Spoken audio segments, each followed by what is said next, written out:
الحمد لله وكفى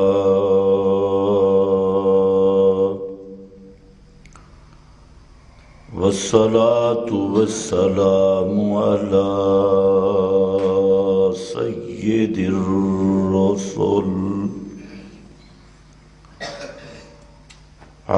سيد الرسل وخاتم الأنبياء.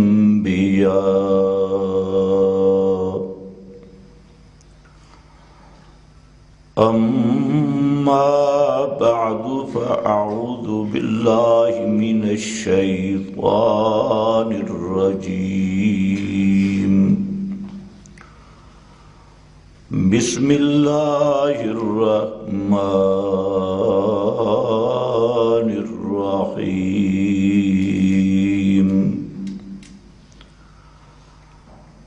ما كان لبشر أن يؤتيه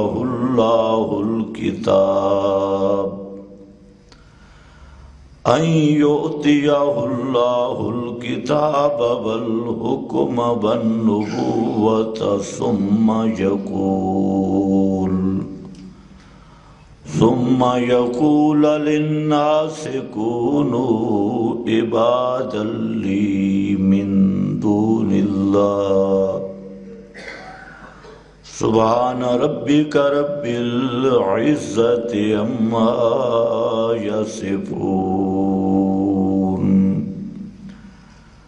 وسلام على المرسلين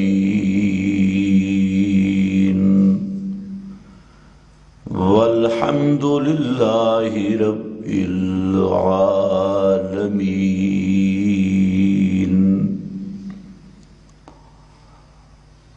انتہائی قابل قدر بزرگوں اور بھائیوں، گزشتہ بیان میں آپ حضرات کے سامنے مقام رسول صلی اللہ علیہ وسلم کا ایک پہلو ذکر کیا گیا اور اس کا عنوان ہے ابدیت رسول.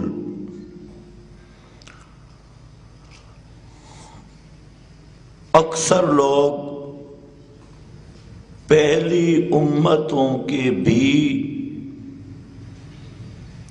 اور اس امت کے بھی اسی مقام نبوت کو نہ سمجھنے کی وجہ سے گمراہ ہوئے.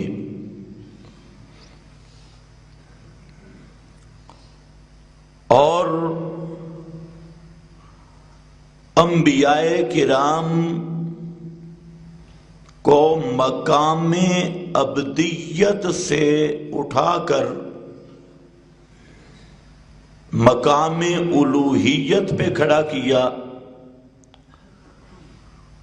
اور یہ عقیدہ اور نظریہ قائم کر لیا کہ پیغمبر سے الوہیت کی نفی کرنا یہ بے ادبی اور گستاخی ہے. یہ انبیاء کی شان میں نقص ہے. حالانکہ پیغمبر میں الوہیت کی صفات ماننا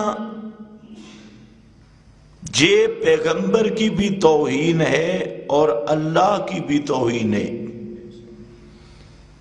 لیکن شیطان نے ذہن الٹا کر دیا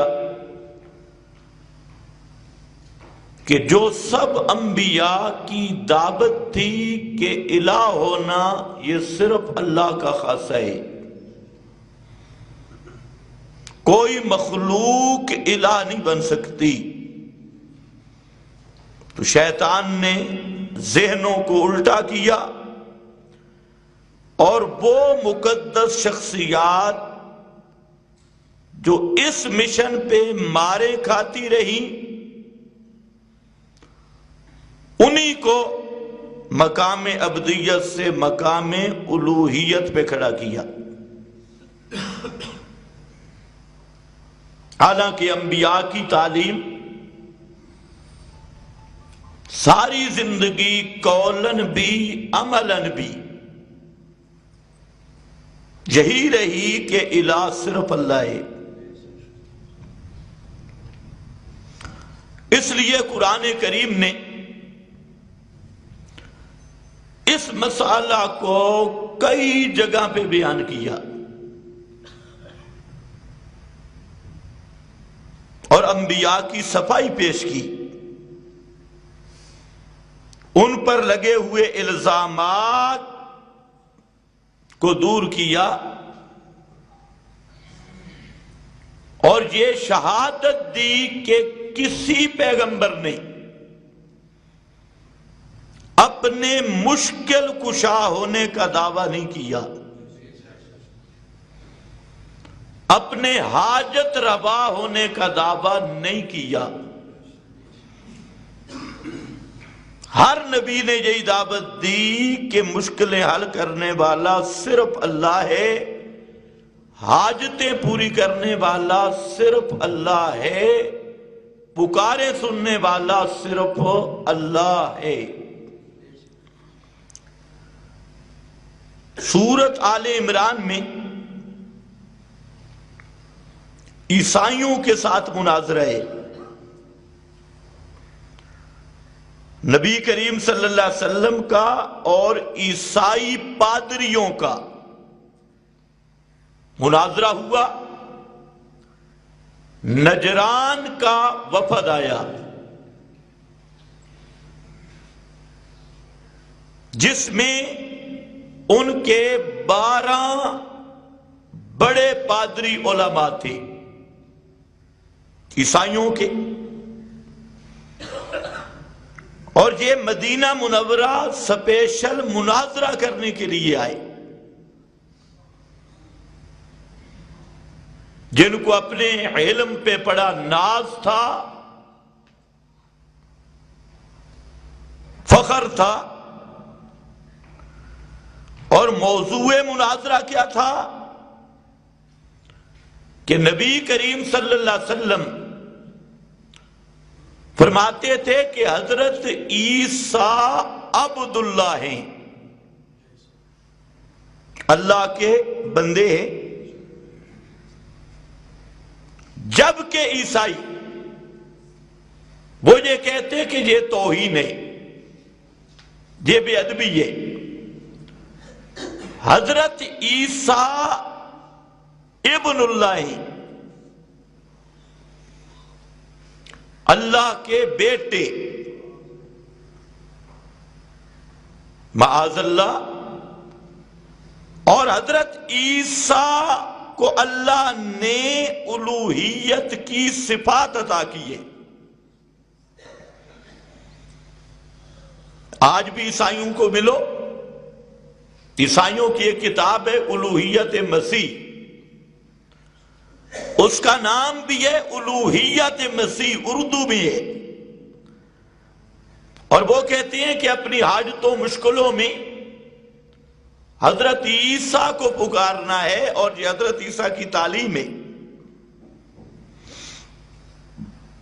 اس پر بڑا مناظرہ ہوا، 80 کے قریب آیات دوران مناظرہ نازل ہوئی۔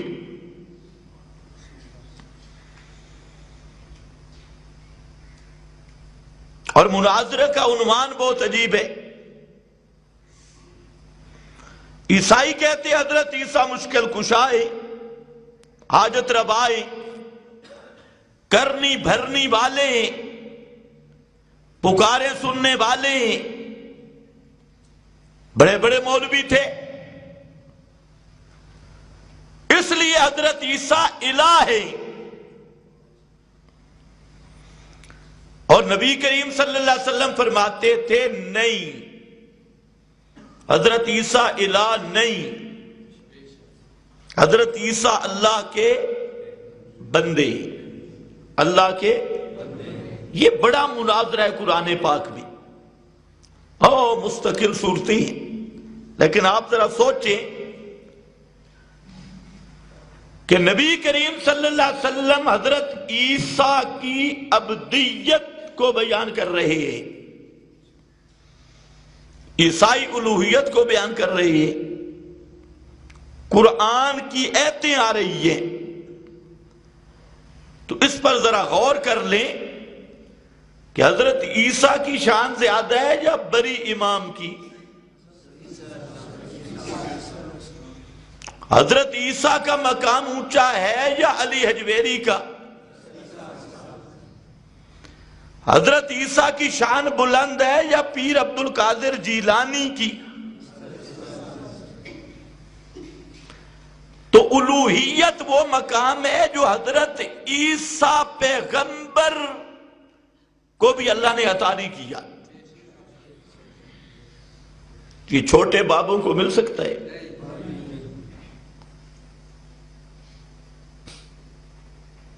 وہ تو عیسائی تھے، انہوں نے تو اللہ کے نبی کو یہ مقام دیا، اور تم اپنے بارے بھی سوچ لو، تم نے کس کس کو دیا ہے الوہیت کا مقام؟ گھوڑا کہلواتے میں مسلمان ہوں، گھوڑا مشکل کشا، تازیہ تبوت مشکل کشا، تے کھوتا شاہ مشکل کشا، کئی ایسے تھلے بنے ہیں۔ پوچھو کہ حضرت صاحب نے جہاں استنجا فرمایا تھا، حضرت کے سنجے سے جگہ ایسی متبرک ہوئی کہ آج اس تھلے کی پوجا ہو رہی ہے۔ لسوڑی شاہ، فلانا شاہ تے فلانا بابا، یہ تو اللہ کے جلیل القدر پیغمبر کے متعلق مناظرہ کر رہے ہیں امام الانبیاء صلی اللہ علیہ وسلم۔ عیسائیوں سے بات لمبی ہو جائے گی، آپ سورہ آل عمران ابتدا سے پڑھیں، آپ کو پتہ چلے کہ پیغمبر کریم نے دلائل کیسے شروع کیے۔ دعویٰ یہ کیا اللہ لا الہ الا ہو، اللہ وہ ہے، اس کے سوا کوئی الہ نہیں۔ دلیل الحی،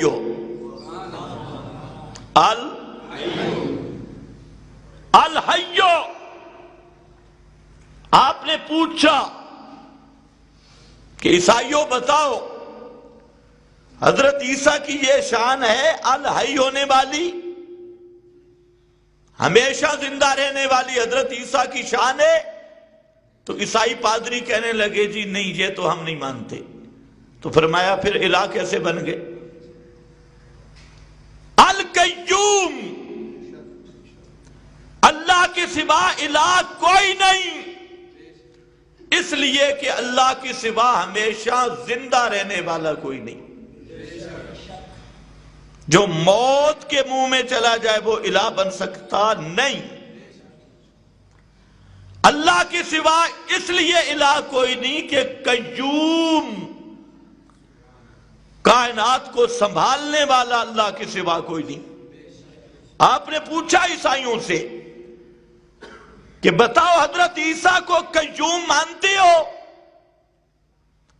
کہ ساری کائنات کو حضرت عیسیٰ نے تھاما ہوا ہے؟ تو کہنے لگے جی اس طرح تو ہم نہیں مانتے۔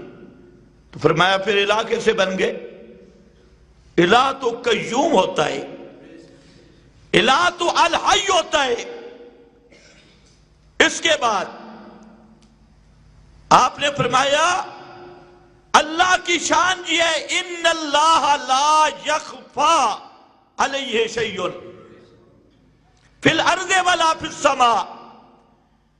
اللہ کی شان یہ ہے کہ آسمان و زمین کی کوئی چیز اللہ سے چھپی نہیں ہے،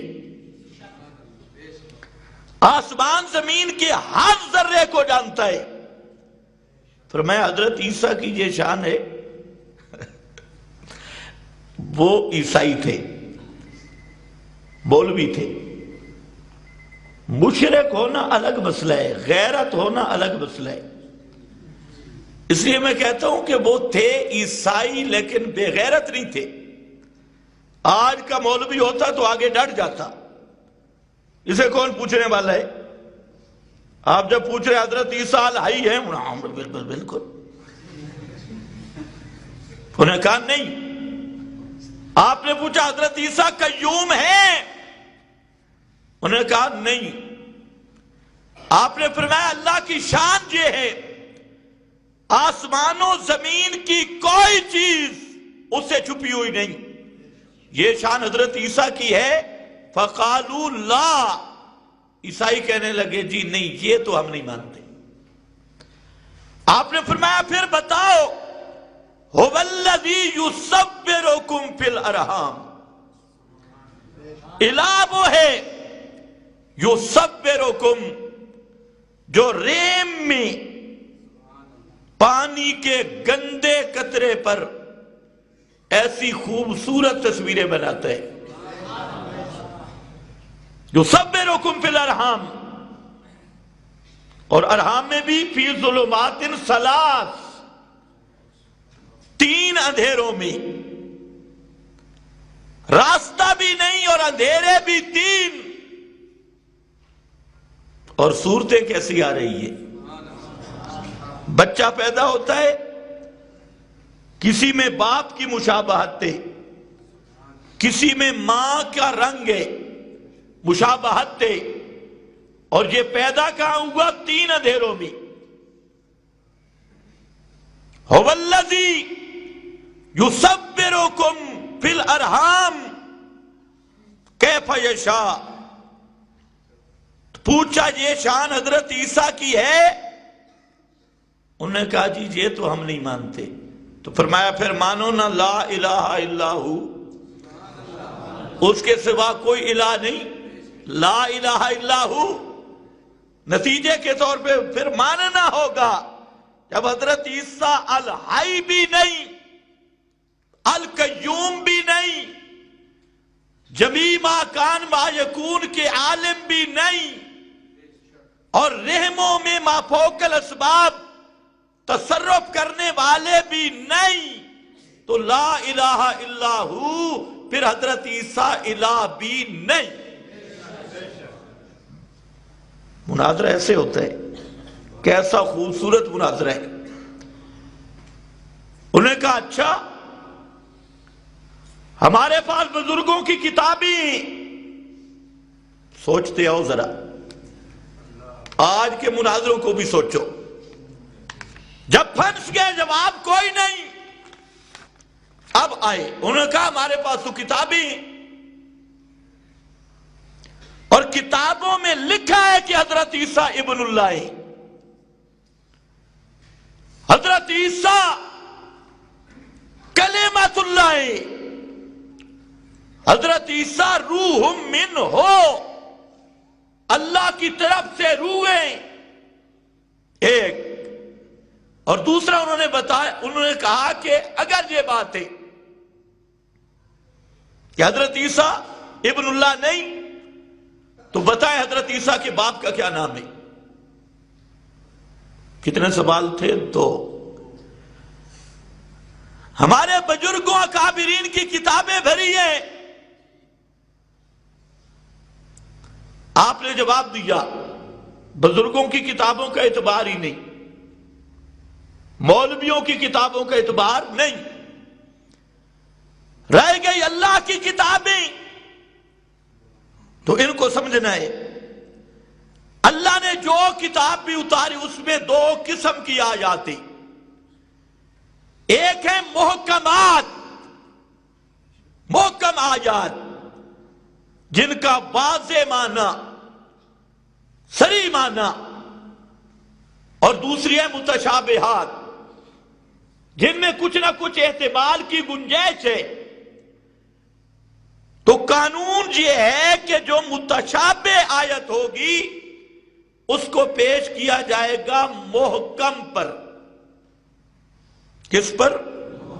کس پر؟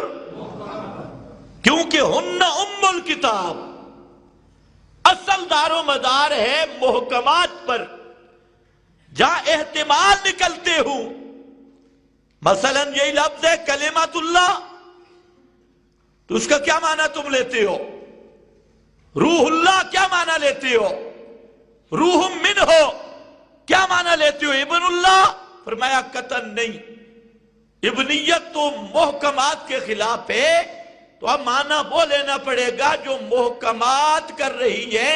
کلمۃ اللہ کا معنی اللہ کے کلمہ کن سے پیدا ہونے والا، روح منہ کا معنی اللہ کی طرف سے پیدا کردہ روح، جس روح کو اللہ نے پیدا کیا خاص طور پر وہ معنی ہوگا۔ یہ معنی نہیں ہوگا کہ اللہ کی ذات میں سے نکلا ہے یا اللہ کی جز ہے یا اللہ تعالیٰ کا شریک ہے، نہیں۔ اس لیے قانون ذکر کیا، جو کتاب بھی آئی اس کی ایتیں دو قسم کی اللہ نے رکھی، اور وہ بھی امتحان کے لیے رکھی۔ ایک آیات وہ جن کے بالکل صاف معنی، صریح معنی، جیسے اللہ لا الہ الا ہو، یہ صاف محکم آیت ہے کہ اللہ کے سوا کوئی الہ نہیں۔ اور اگر کسی آیت سے کسی کو غلط فہمی ہوگی تو اس آیت کو بھی اس کے مطابق معنی کریں گے، محکم کے مطابق معنی کریں گے۔ بڑا اعتراض تھا، انہوں نے کہا چلو دوسرا سوال، حضرت عیسیٰ کا باپ کون ہے؟ آپ نے فرمایا بغیر باپ کے پیدا ہونا، اگر یہ ابنیت کی دلیل ہے کہ اللہ کے بیٹے ہیں تو پھر بتاؤ حضرت آدم کے باپ کا نام کیا ہے؟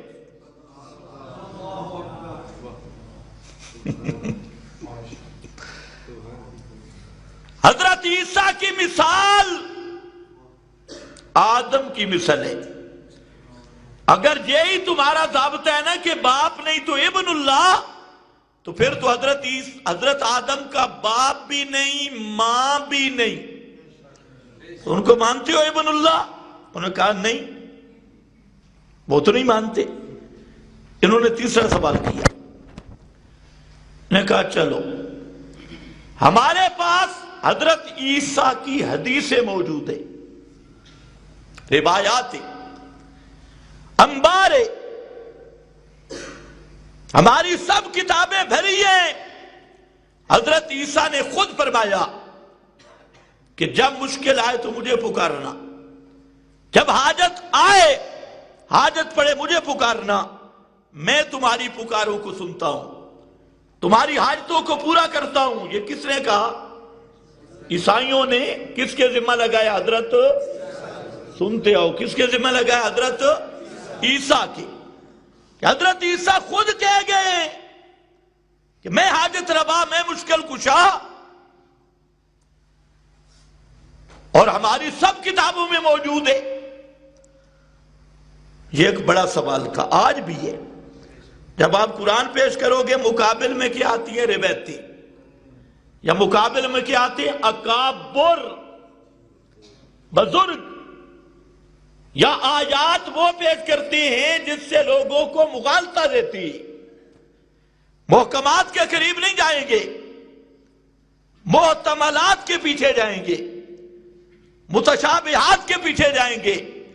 اتنا آپ کو سنا دیں گے، قَدْ جَاءَكُم مِّنَ اللَّهِ نُورٌ وَكِتَابٌ مُبِينٌ، اللہ کی طرف سے آیا نور اور کتاب مبین، یہ سنا دیں گے۔ اور آگے نہیں پڑھیں گے، یہدی بہ اللہ، یہدی بہ اللہ، یہ جو اللہ کی طرف سے نور آیا یہ کیا ہے؟ یہدی بہ اللہ، یہ نور ہدایت والا ہے۔ جو نور بھی آیا یہ کون سا نور ہے؟ ہدایت والا۔ اس کا یہ معنی نہیں کہ اس کی ذات نور ہے، جو نور بھی آیا وہ نور ہدایت والا، جس کی تعلیم نور، جس کا عمل نور، جس کا کھانا نور، جس کا چلنا نور، جس کا اسوہ حسنہ نور۔ جس کی سنت نور، جس کا کلام نور، اور وہ نور کون سا ہے؟ یہدی بہ اللہ۔ باقی رہ گئی ذات، تو وہ محکمات بھی ہے، قل انما انا بشر مثلکم۔ کوئی دوسرا ترجمہ بھی نہیں ہو سکتا، ترجمہ بھی صاف ہے، قل سبحان ربی هل کنت الا بشر الرسولا۔ کوئی احتمال نہیں، بشر الرسولا، بشر رسول، محمد مصطفیٰ بھی بشر رسول۔ ادھر پیش کرے گا لا تقولوا لمن یقتل فی سبیل اللہ اموات، بس یہاں رک گیا۔ یہ ہوتا ہے عیسائیوں والا دھوکہ، ہر باطل، ہر بدعتی کا دھوکہ۔ ایک ٹکڑا تمہیں سنائے گا جی، جو اللہ کی راہ میں مارے گئے انہیں مردہ نہ کہو، بل احیاء، بلکہ وہ زندہ ہیں۔ بس جہاں زندہ ہیں نا، ہاں بس ہیں۔ بل احیاء، بل احیاء، آگے بھی پڑھ، مولوی کو کہا کرو پوری آیت پڑھ، آگے بھی پڑھ، بل احیاء کے آگے بھی کچھ ہے، ولکن لا تشعرون۔ وہ حیات ایسی ہے کہ تمہارے شعور میں نہیں آ سکتی۔ اسی سے بتا دیا کہ جسم والی زندگی نہیں، دنیا والی زندگی نہیں۔ اور پھر محکم آیات نے فیصلہ کیا انکم بعد ذالک لمیتون، انکم یوم القیامہ، یوم القیامت تبعثون۔ یہ صاف محکم آیات کہ اس دنیا والی زندگی کے بعد سب پہ موت آئے گی، انبیاء پر بھی، اولیاء پر بھی، شہداء پر بھی، سب پہ موت آئے گی۔ اور پھر کب زندہ ہوں گے؟ یوم القیامہ، قیامت والے دن سب کی روح جسموں میں آئے گی۔ تو یہ محکم کی طرف نہیں آئے گا، اور متشابہ بھی آدھی پڑے گا کہ اس کے سینے اور دماغ میں وہی عیسائیت بیٹھی ہوئی ہے۔ پوری آیتیں سنا دے تو مسئلہ حل ہے کہ شہید کی زندگی کہاں کی ہے؟ جنت کی زندگی ہے۔ جسم شہید کا ٹکڑے ہو جائے، بمبوں سے اڑ جائے، کیمیکل سے ختم ہو جائے، لیکن شہید کی روح کہاں ہوتی ہے؟ جنت میں، جنت کی حیاتیں۔ انہوں نے بڑا سوال کیا، انہوں نے کہا ہمارے پاس روایتیں ہیں جی، حضرت عیسیٰ خود کہہ گئے کہ مجھے پکارو۔ یہ آخری حربہ ہوتا ہے باطل کا، روایات جن کا کوئی اتا پتہ نہیں، راوی نے کہا، جیسے آج بھی جھوٹی روایتوں کا انبار ہے۔ ادھر سے قرآن پڑھو، آگے سے جھوٹی روایتیں پڑھ پڑھ پڑھ، شیطان وہ قرآن کے قریب نہیں آنے دے گا۔ آپ 100 ایتیں سنائیں آگے جی، کالا کالا رسول اللہ۔ تو اس لیے فیصلہ یہ کرنا ہے کہ اللہ کے رسول یہ قرآن کے خلاف کر سکتے ہیں یا نہیں، اس بات کو سوچنا ہے۔ رسول پاک قرآن کے خلاف کر سکتی ہے؟ پھر ایک طرف قرآن ہو، مقابلے میں روایت ہو، اور ایک آدمی کہے حدیث میں آیا، تو اصل کافر یہ ہے، کیونکہ یہ ثابت کرنا چاہتا ہے کہ رسول نے سب سے پہلے قرآن کا مقابلہ کیا۔ یہ اللہ اور اس کے رسول کی معاذ اللہ لڑائی کرانا چاہتا ہے، اور یہ کہتے ہیں خدا نے کچھ کہا، رسول نے کچھ کہا۔ اس لیے جو روایت قرآن سے ٹکرائے وہ پیغمبر کا فرمان قطعاً نہیں ہو سکتا، معیار ہے وہ یہ۔ اب آگے جی، بڑی روایتی حضرت عیسیٰ نے خود کہا، ایک اللہ نے اس کا جواب دیا اور نبوت کا منصب بیان کیا۔ یہ مقام قرآن کا بڑا عجیب ہے، سورہ آل عمران ہے۔ آگے چل کر 179 آیتیں، اس پر ذرا گھروں میں دیکھنا، بڑے مسائل ذکر کیے۔ فرمایا حضرت عیسیٰ کے ذمہ لگانے والوں، کہ حضرت عیسیٰ نے خود کہا میں الہ ہوں، میں مشکل کشا ہوں، میں حاجت روا۔ سنو، ما کان لبشر، ما کان لبشر ان یؤتیہ اللہ الکتاب والحکم والنبوہ ثم یقول للناس کونوا عبادا لی من دون اللہ۔ صرف حضرت عیسیٰ کی بات نہیں، اللہ فرماتے ہیں میں سب رسولوں کی صفائی پیش کر رہا ہوں، سب انبیاء کی صفائی۔ ما کان لبشر، کسی ایسے بشر کی یہ شان نہیں جس بشر کو نبوت دوں، جس بشر کو کتاب دوں، جس بشر کو حکم دوں، حکمت دوں، یہ تین چیزیں، نبوت بھی دوں، حکم بھی دوں، کتاب بھی دوں، پھر ایسا بشر لوگوں کو کہے کونو عباد لی، کہ میرے بندے بن جاؤ، مجھے پکارو، مجھے حاجت روا سمجھو، مجھے مشکل کشا سمجھو۔ فرمایا میں اللہ صفائی پیش کر رہا ہوں، میرے کسی پیغمبر نے کسی زمانے میں اپنے مشکل کشائی کا دعویٰ نہیں کیا۔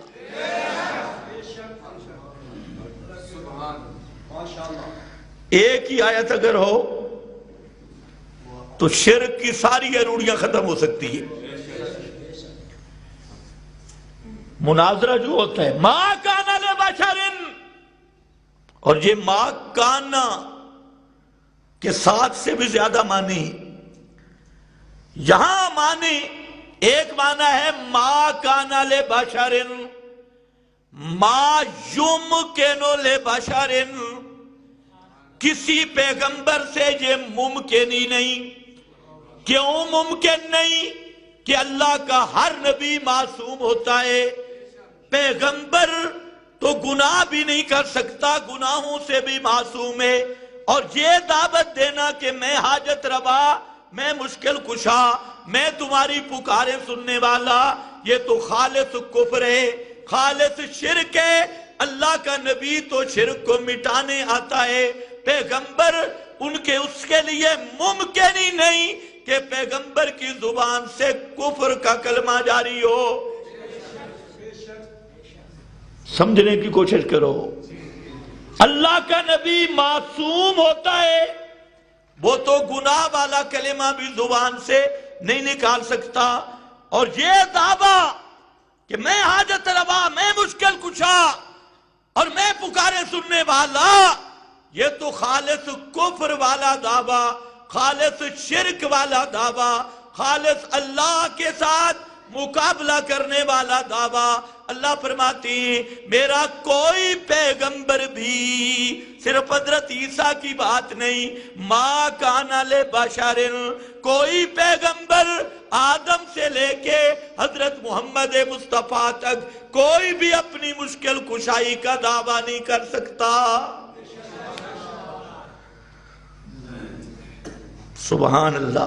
ما کان لبشر ما یمکن لبشر، اور دوسرا معنی ما کان لبشر ما ینبغی لبشر، ایک گل کسے بشر نو ڈھک دی نہیں، سجدی نہیں، مناسب نہیں، اس کی شان ہی نہیں ہے، کسی نبی کی یہ شان نہیں، کسی پیغمبر کا یہ مقام نہیں کہ اپنی مشکل کشائی کا دعویٰ کرے، اپنی حاجت روائی کا دعویٰ کرے۔ اور کوئی پیغمبر یہ کہے کہ او لوگو جب مشکلوں میں پھنس جاؤ مجھے پکارنا، میرے نام کی منت منوتی دینا، میرے نام کے سجدے کرنا، میرے نام کی نظر نیاز سے کڑے پہن لینا، کسی پیغمبر کی یہ شان نہیں، کوئی پیغمبر یہ کہہ نہیں سکتا۔ تو دوسرا معنی ما کان ینبغی لبشر، اس کو قرآن نے خود بیان کیا۔ یہ سورۃ الفرقان آیت نمبر 17 اور 18، اس کو بھی گھر میں جا کے دیکھنا. یہ ایتیں دیکھا کرو خدا کے لیے، گھروں میں جا کے ترجمہ دیکھا کرو، تاکہ کل تمہیں کوئی شیطان صراط مستقیم میں شبہ نہ ڈال سکے. خود دیکھا کرو قرآن، گھر میں ترجمہ والا قرآن اٹھاؤ اور ان ایتوں کو دیکھو کہ قرآن کیا بول رہا ہے. اب یہاں اللہ فرماتے ہیں وَيَوْمَ يَحْشُرُهُمْ وَمَا يَعْبُدُونَ مِن دُونِ اللَّهِ، قیامت کے دن میں جمع کروں گا ان پکارنے والوں کو بھی اور جن کو پکارا ان کو بھی. فَيَقُولُ، اب ذرا خیال کرنے، مولوی کہتے ہیں بت بت بت، یہ قیامت کے دن بت جمع ہوں گے. یہ قیامت والے دن بت اٹھے آئے کھڑے ہو سن، سونے تے چاندی کے بت.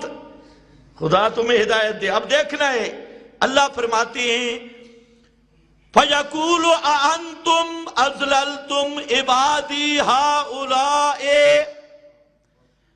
أَأَنْتُمْ، او میرے انبیاء کی جماعت، اولیاء اللہ کی جماعت، او میرے نیک بندو، تم بتلاؤ اَأَضْلَلْتُمْ عِبَادِي هَؤُلَاءِ، کیا تم نے ان بندوں کو گمراہ کیا تھا؟ ہے نا تحقیق. یہ جو کہہ رہے ہیں روایتیں آ گئی، بابے لکھ گئے. آج کہتے ہیں نا کہ پیر عبد القادر جیلانی نے لکھا ہے کہ اگر مشکل میں پڑو نا تو 11 قدم بغداد کی طرف چلو اور پھر مجھے پکارو. اور جہاں تک کتابوں میں لکھا ہے کہ اگر مرید کی شلوار مشرق میں اتر جائے تو شیخ جیلانی وہ شلوار بھی بدواتا ہے.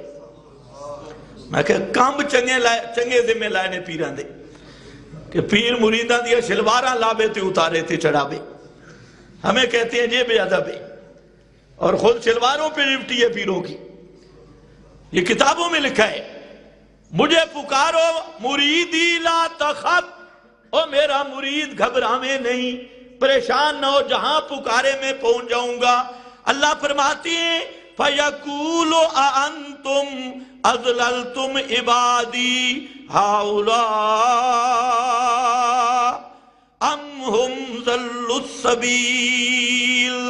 اللہ فرمائیں گے بتاؤ میرے انبیاء، اولیاء، مقربین، یہ تم ان کو کہہ تھے کہ ہم قبروں سے سنیں گے، ہم سفارشیں کریں گے، کالے ککڑ سے چٹے بکرے لے آنا، تم نے کہا تھا. اب سوال بڑا اہم ہے، یہ میں جنگ اخبار نہیں پڑھ رہا، یہ قرآن ہے، سورہ فرقان ہے، گھروں میں دیکھنا. اب وہ کہ قالوا سبحانک، قالوا سبحانک، انبیاء اور اولیاء عرض کریں گے اللہ تیری ذات شریکوں سے پاک، سبحانک، تو پاک ہے شریکوں. یہ بت تک سے نوئے، یہ بت کہیں گے سبحانک. قالوا سبحانکا، وہ کہیں گے اللہ تیری ذات شریکوں سے پاک ہے. ما کان ینبغی لنا، یہ جملہ میں دکھانا چاہتا تھا. ما کانا کا معنی، ما کانا یمکنو، ما کانا ینبغی، ینبغی کا معنی آ گیا. ما کانا ینبغی لنا، ہمارے لیے لائق بھی نہیں تھا، ہماری شان کے لائق نہیں تھا. کیا نہیں تھا؟ ان نتخذ من دونک من اولیاء. اللہ ہم تو خود موحد تھے، ساری زندگی تیری توحید کی دعوت دی، ہم نے اپنی مشکلوں اور حاجتوں میں کسی کو تیرے سوا نہیں پکارا. کسی کو تیرے سوا، اس کو کیا کر دیا، کسی کو تیرے سوا نہیں پکارا ہم نے. ما کان ینبغی لنا ان نتخذ من دونک من اولیاء. ہم نے ساری زندگی تیرے علاوہ کسی کو مشکل کشا نہیں سمجھا، حاجت روا نہیں سمجھا. جب ہم خود مباہد تھے تو اس کو سیٹ کرو نا یار، کیا ہوا اس کو. جب ہم خود مواحد تھے تو شرک کی دعوت کیسے دے سکتے تھے؟ وہ خود صفائی پیش کر رہے ہیں آگے، وَلَٰكِن مَتَّعْتَهُمْ وَآبَاءَهُمْ، اس جملے کو سمجھنا ہے۔ کہتے ہیں یا اللہ یہ پھر گمراہ کیسے ہو گئے؟ اس کی وجہ یہ تھی کہ آتے تھے ہمارے درباروں پر،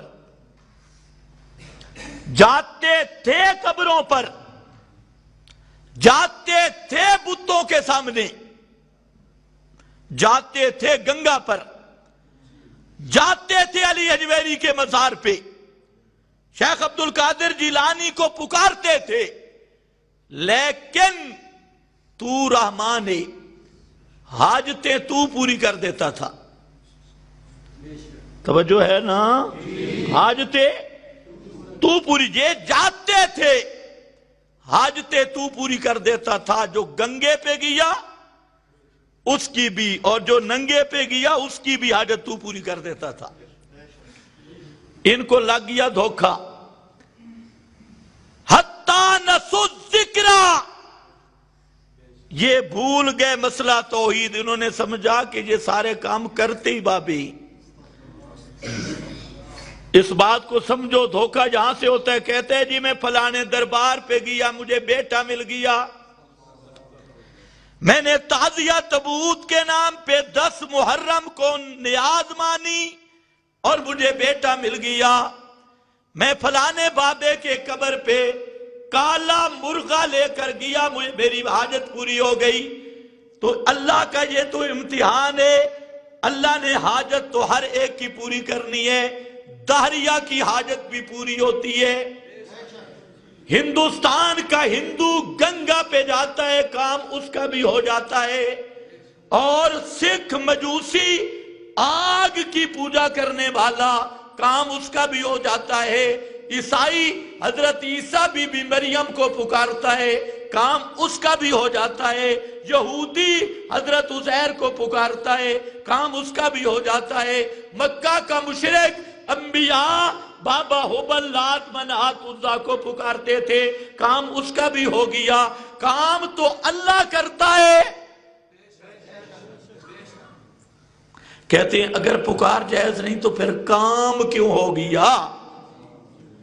تو میں اس کی بڑی اچھی مثال دیتا ہوں،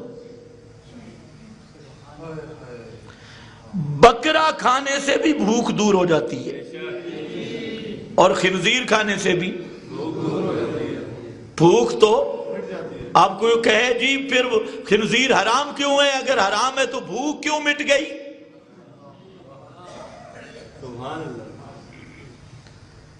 ہم کہتے ہیں حرام حلال ہونا اور ہے، اور مسئلہ ہے، کام کا ہو جانا اور مسئلہ ہے۔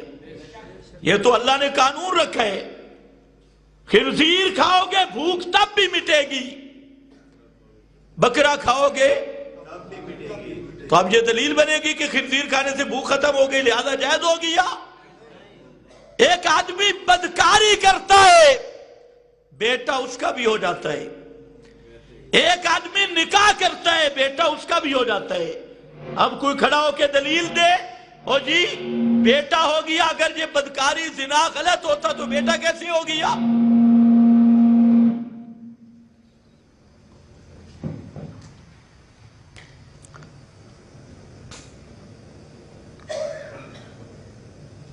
اس کو یار کسی ایک جگہ پہ سیٹ کرو۔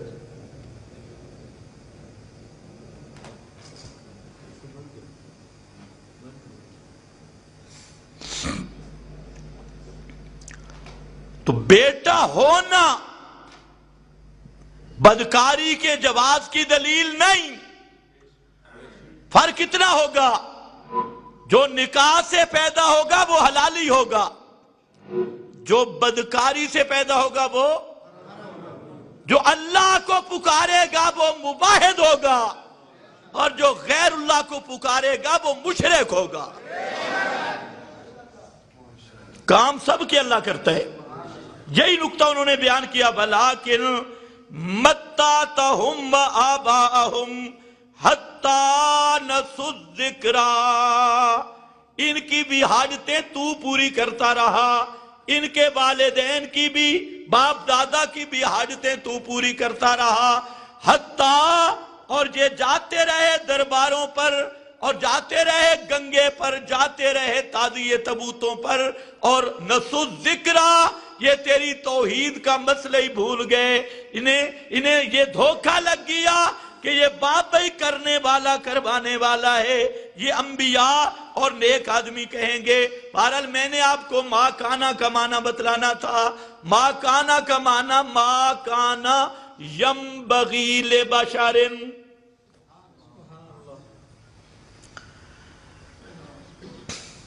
ایک اسی کے ساتھ اس آیت کے ایک تو شان ورود اور نزول یہ ہے، اسی کے ساتھ ایک دوسرا مسئلہ بھی سمجھو۔ قرآن پاک کی ایک ہی آیت کئی مسائل لے کے آتی ہے، اسی دوران ایک دوسرا مسئلہ بھی پیش آیا کہ بعض مسلمان یہ گئے شام کے ایریا میں، وہاں کنیسے دیکھے جس میں بڑے بڑے لوگوں کو ان کے مرید سجدے کرتے تھے، تعظیم کا سجدہ۔ یہ واپس آئے اور انہوں نے کہا کہ سجدہ تعظیم، نبی کریم صلی اللہ علیہ وسلم کے سامنے عرض کیا کہ ہمارا دل کرتا ہے آپ کو بھی ہم سجدہ تعظیم بطور سلام کے کریں۔ دوسرا یہ واقعہ ساتھ پیش آیا، یہ آیت اتری ما کان لبشر ان یؤتیہ اللہ الکتاب والحکم والنبوۃ ثم یقول للناس۔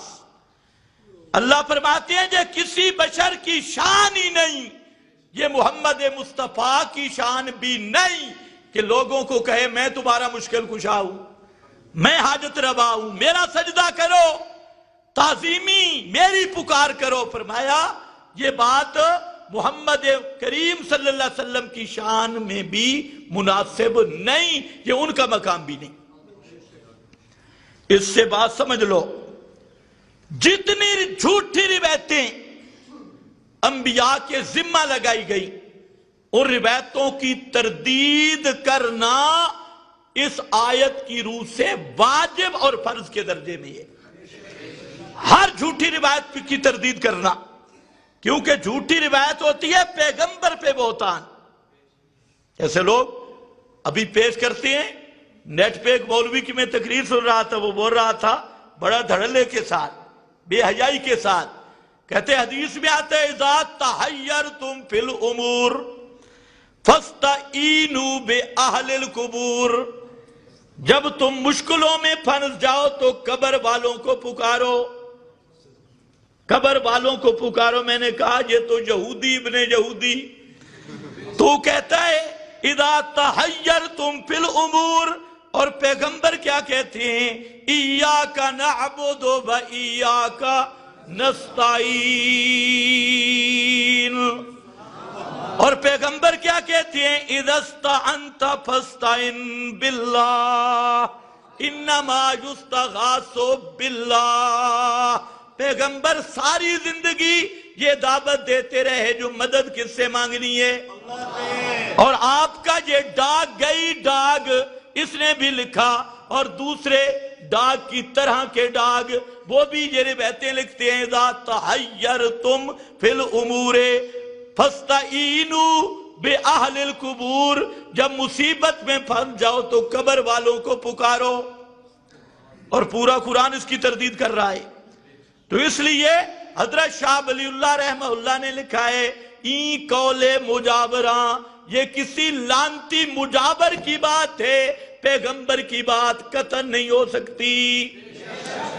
کسی قبر کے وہ ہٹے کٹے اوپر بیٹھے ہوئے مجاور اس کی گھڑی ہوئی ہے، یہ نبی کا فرمان نہیں ہو سکتا، کیونکہ پورے قرآن کے خلاف ہے، اور جتنے دنیا جہان کے جھوٹ ہیں سب کی تردید کرنا، یہ انشاءاللہ آئے گا مضمون، پہلے بھی گزرا۔ ما کان لبشر، ما کان لبشر، ایک اور ما کانا میرے ذہن میں آ گیا۔ اللہ فرماتے ہیں ما کان للنبی والذین آمنوا ان یستغفروا للمشرکین۔ ما کان للنبی، جس طرح پیغمبر اپنی مشکل کشائی کا دعویٰ نہیں کر سکتا، اسی طرح یہ بات بھی کسی پیغمبر کے شان کے مناسب نہیں اور کسی مومن کی بھی شان کے مناسب نہیں کہ مشرک مر جائے، اس کا باپ ہو، اس کا استاد ہو، اس کا کوئی شیخ الحدیث ہو، بڑے سے بڑا ہو، اس کے لیے اتنا جملہ کہے ان یستغفروا کہ اللہ اس کی مغفرت فرمائے، اللہ بخشش کرے، یہ پیغمبر کے بھی شان کے خلاف ہے اور مومنوں کی شان کے بھی خلاف ہے۔ مانتے ہو؟ تم تو مانتے ہو، تمہارے مولوی نہیں مانتے۔ تم تو الحمدللہ مانتے ہو، جہاں جو آنے والا ہے وہ تو پورا قرآن مانتا ہے، لیکن یہ تاجر مذہبی دین فروش طبقہ جن کا کام ہی دین کو تجارت پہ لگانا ہے، وہ کبھی نہیں مانتے۔ وہ کوئی مشرک بن جائے بدتی تو اٹھ کے بیٹھ کے کلپ جاری کرتے ہیں، حضرت صاحب رحمت اللہ علیہ تھور لانتیہ ہے بے ایمانہ، شرم بھی نہیں آئی، حضرت صاحب رحمت اللہ علیہ فلانا رحمت اللہ علیہ اور تو لعنت اللہ علیہ، شرم نہیں آتی۔ مباحد ہو کے بدتی کو کہے رحمت اللہ علیہ، اللہ کے رسول فرماتے ہیں لعنت اللہ علیہ من احدث حدثا او آوى محدثا فعلیہ لعنت اللہ، اللہ لعنت کرتا ہے۔ یہ خطیب صاحب کہتے ہیں یا اللہ نہیں، تو تھوڑی جی لعنت پیچھے کرنا، میں نو تھوڑی ریاکاری کرن دے، مجھے تھوڑا سا کرنے دے ریاکاری، اپنا قانون ختم کر دے، اور میں نے آخر تقریریں بھی کرنی ہیں، فیسیں بھی لینی ہیں، چندے بھی لینے ہیں، اور صوفی سلطی بن کے یہ بھی کہلوانا ہے کہ میں بڑا جناب مصلحت پسند ہوں، بڑا دیا دیا پتر ہوں، شریف مولوی ہوں، اس لیے میں نے فلانا مفتی صاحب تھے، فلانا مفتی صاحب تھے، فلانا۔ میں کہتا ہوں ان مفتی شفتی اگر ان کی کوئی حیثیت ہوتی تو ابو طالب کبھی جہنم نہ جاتا۔ یہ ان مفتیوں کی حیثیت ابو طالب کے مقابلہ میں کیا ہے؟ جدھر ان کے زبان سے کبھی طالب علموں کو بھی خیر کی بات کبھی نہیں بتائیں گے۔ کراچی کے وہ بچے، سامری والے بچڑے، ان کی تعریف ہے فلانا بڑا اچھا، فلانا بڑا اچھا، تو بڑا لانتی، تو بڑا بے ایمان، وہ اچھا اور تو بے ایمان۔ ہاں، جو بدتی ہے وہ بدتی ہے۔ ما کان للنبی والذین آمنوا ان یستغفروا یہ آیت میں نے تو نہیں بنائی۔ کہتے ہیں یہ آیت کیوں پڑھتا ہے؟ اس لیے پڑھتا ہوں کہ تم منکر ہو۔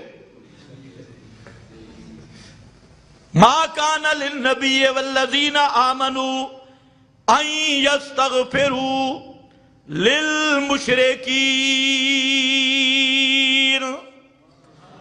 اور مقام پہ بھی ماں کانا آیا، آج تو 20-25 ماں کانے میرے ذہن میں آ گئے، اور ماں کانا فرمایا ماں کانا للمشرکین ان یعمروا مساجد اللہ، کسی مشرک کا حق نہیں کہ وہ مسجد بنائے، مشرک کا حق نہیں کہ وہ ما کان للمشرکین ان یعمروا مساجد اللہ، وہ لنگڑا شیطان، سمجھ گئے ہو؟ وہ لنگڑا دجال یہ کہہ رہا تھا وہابیوں کی اذان کا ادب نہیں کرنا، وہابیوں کی اذان کا ادب نہیں کرنا۔ میں آکھا لنگڑا سورا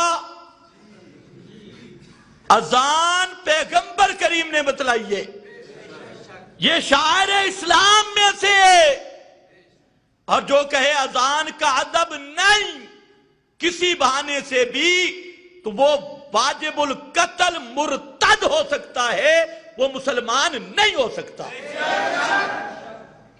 ادھر اذان مل رہی ہے اور وہ لنگڑی سرکار کہہ رہی ہے وہابیوں کی اذان ہے، اس کے ادب کی ضرورت نہیں ہے، وہابی سور کے سور ہوتی ہیں۔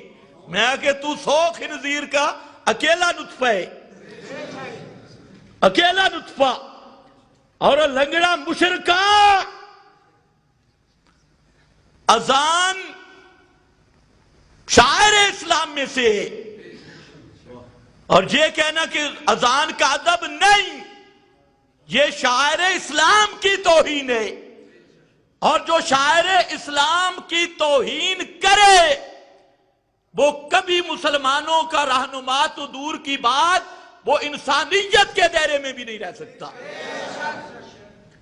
ایک نیا یہ جی وہابیوں کی اذان ہے، وہ کہیں یہ جی بریلویوں کی اذان ہے، یہ جی شیعوں کی اذان ہے، اور اللہ کے فضل سے ہماری اذان وہ ہے جو بلال نے دی ہے۔ اذانیں تم نے بدلی،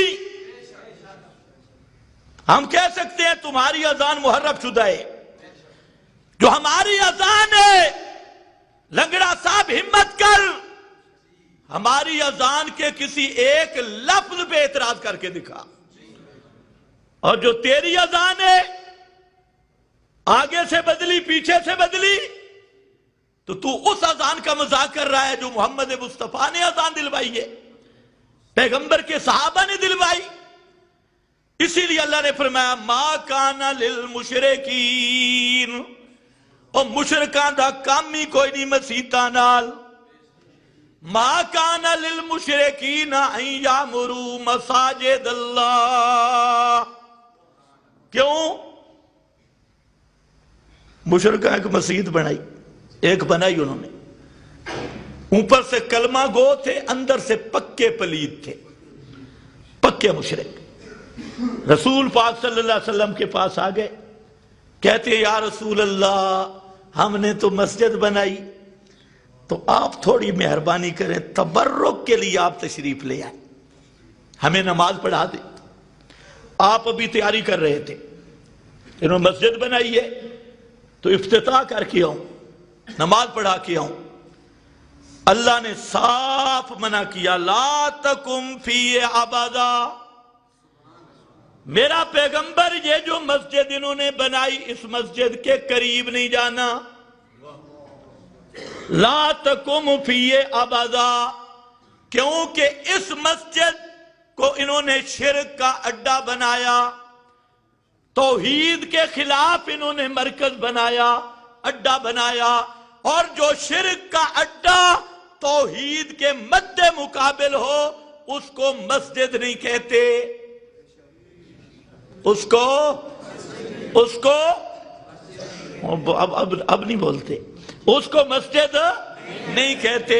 فرمایا لمسجد اسس علی التقوی، او مسجد جس کی بنیاد ہی توحید پر ہے، التقوی، اس مسجد میں رہنا میرا پیغمبر جس مسجد کو توحید کی بنیاد پہ بنایا گیا، اور جو ہو مسجد اور کلمہ گو اس کے اندر ہوں، لیکن مقصد شرک کا اڈا اور شرک کا کفر کا اڈا بنانا ہو تو شرک والا اڈا اس کا حکم مسجد کا نہیں ہوتا۔ تو بھی خیال کیا کر، چندہ دیتا ہے کہ نہیں دیتا؟ آگے سمجھا، یہاں آنے والا تو انشاءاللہ توحید والی مسجد پہ بھی چندہ نہیں دیتا، یہ تو بہت پکا ہے۔ حضرت شیخ القرآن رحمہ اللہ نے فرمایا کہ میں نے تمہیں روکا ہے غیر اللہ کے نام پہ نہ دو، تم نے بھی صحیح قسم اٹھائی بھی اللہ کے نام پہ بھی نہیں دینا،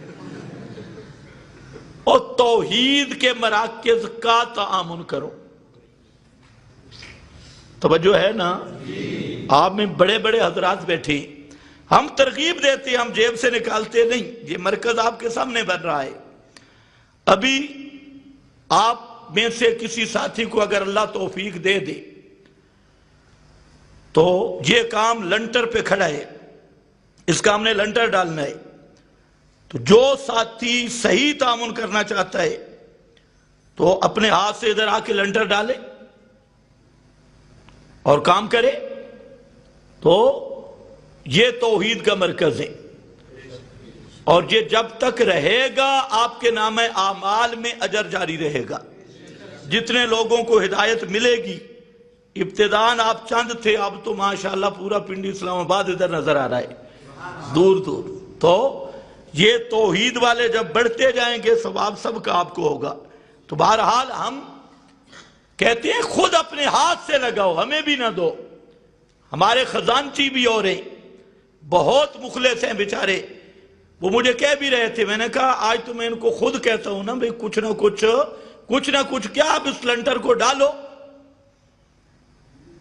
یہ آپ کو اچھا لگے گا کہ ہم کسی اور سے چندے مانگے؟ تو آپ سارے مباہدے اور ہمت کریں، لنٹر پہ پہنچائے، یہ پڑ جائے گا، پھر اللہ توفیق دے گا، اوپر چلی جائے گی، تاکہ جمعہ ادھر شروع ہو مسجد میں۔ کتنے جمعے ہو گئے مسجد میں نہیں پڑھے، تو وہاں مسجد کے اندر جمعہ شروع ہو۔ کرو گے ہمت یا نہیں؟ ہاں، جو صاحب خیر ہے نا، پورا اپنا کام سمجھ کے اس کو لو۔ چلو بہرحال، ما کان للمشرکین ان یعمروا مساجد اللہ، وجہ اللہ فرماتے ہیں وجہ یہ ان المساجد للہ فلا تدعوا مع اللہ احدا، مسجدیں صرف کس کی ہیں؟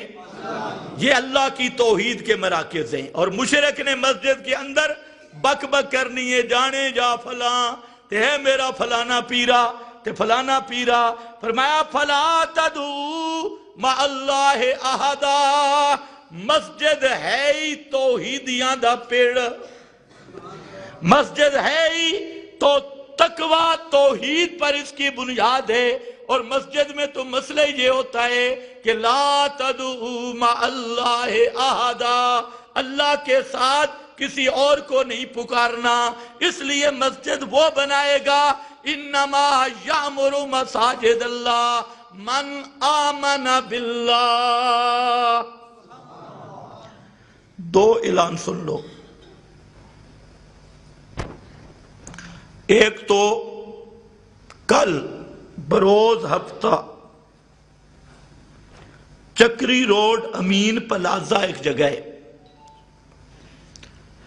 اس میں بہت بڑی ایک کانفرنس ہو رہی ہے، جس میں بڑے بڑے علماء تشریف لے آ رہے ہیں، امیر محترم بھی وہاں تشریف لائیں گے، شیخ القرآن مولانا محمد طیب طاہری صاحب اور بھی حضرات، اور ہم نے پوری پنڈی اسلام آباد کیا پوری پنڈی ڈویژن میں ایک نئے سرے سے توحید و سنت کی اشاعت کی بنیاد رکھی ہے، اور اس کا وہ پہلا جلسہ ہے۔ یہ جتنی مداہنت ہوئی پنڈی اور اس کے ارد گرد اور مشن مسلک کو ختم کرنے کی کوشش کی گئی، انشاءاللہ ہماری یہ تحریک یہاں ڈویژن سے نہیں بہت دور تک جائے گی۔ تو اس لیے آپ جتنے حضرات بیٹھی، کوئی بہانہ نہیں کرنا، جب جماعتی ایسا کام آ جائے تو ایک آپ میں جذبہ ہونا چاہیے قربانی کا۔ تو کل مغرب کے بعد خود بھی اور ساتھ قافلوں ساتھیوں کو لے کر وہاں پر ضرور پہنچنا ہے۔ دوسرا اعلان یہ ہے کہ اتوار والے دن ہمارے دوسرے مدرسہ میں جواہر القرآن جامع مسجد اقصی جو ہمارے ملک صاحب کا مدرسہ ہے، وہاں پر جلسہ ہوگا، جس میں علامہ عصمت اللہ خان صاحب بھی اور بھی حضرات، حضرت مولانا طارق عزیز صاحب اور اچھے اچھے علماء تشریف لائیں گے، اور وہ جلسہ 8 بجے شروع ہوگا دن۔ اور آخر میں آپ کی ضیافت بھی آپ کو پتہ ہے ملک صاحب زبردست کھانا دیتے ہیں، بہترین کھانا، تو آخر پہ وہ بھی ہوگا۔ تو اتوار والے جلسہ کو بھی ذہن میں رکھیں اور کل والا جلسہ پوری تیاری کے ساتھ آئیں، سب ساتھیوں کو ساتھ لائیں۔ وہاں پر جو ہمارا کنونشن ہے وہ ایک جماعتی کنونشن ہے۔ بہت سارے منافقین کوشش کر رہے ہیں کہ یہ ناکام ہو، یہ فلاں ہو، یہ فلاں ہو، تو کم از کم مواحدین کو یہ کوشش کرنی چاہیے کہ زیادہ سے زیادہ وقت بھی دیں، وہاں پہنچیں، انشاءاللہ بہترین بیانات بھی سنیں گے۔ یہ چکری روڈ ہے اور وہاں پر امین پلازہ مشہور جگہ ہے۔ چکری والے روڈ جہاں شروع ہوتا ہے دمیال کیمپ، اور وہ چکری روڈ مزید جو ہے وہ خود تحقیق کر لیں، پوسٹر بھی لگے ہیں اس جلسے کے، تو وہاں امین پلازہ مشہور ہے، تو اس پر آپ نے ضرور تشریف لانا ہے۔ ایسے انشاءاللہ نہیں، ساتھی سب کو ساتھ لے آنا ہے۔